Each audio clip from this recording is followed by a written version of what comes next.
Magandang araw po sa inyo lahat mga kaanak.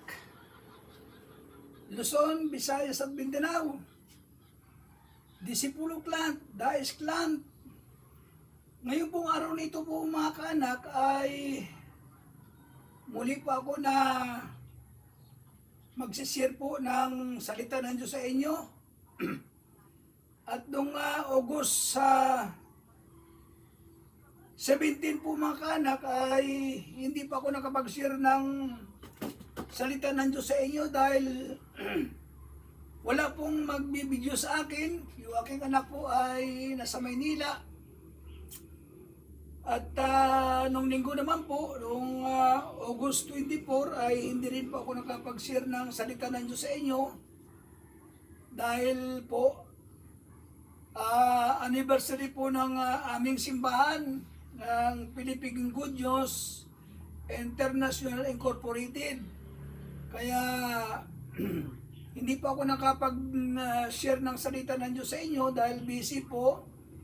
Marami pong gawain, maraming ginagawa. Kaya ngayon pong araw na ito mga kaanak, ako po ay pray para muli tayo ay magsama-sama at mag-aaral po ng salita ng Diyos. Ngayon pong araw na ito, bago po tayo ay magsimula sa ating pong pag-aaral ng salita ng Diyos, ay tayo muna po ay mananalangin sa ating Panginoon. Hallelujah Jesus.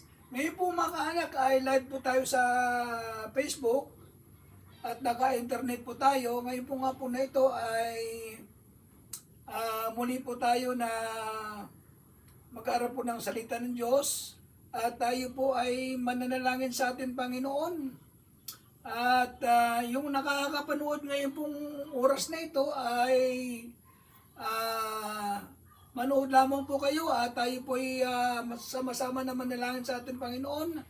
At tayo pong lahat ay nayaan ko po na magsiyuko at itaas po natin yung ating kamay. Tayo po ay mananalangin sa ating Panginoon Jesus. Hallelujah Jesus. Hallelujah Lord. Purihin ka dakilang Diyos. Hallelujah.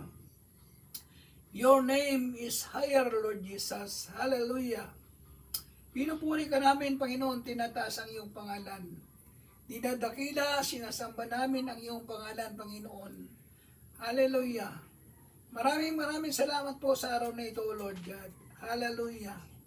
Na kami po ay binigyan niyo po ng pagkakataon na malaya para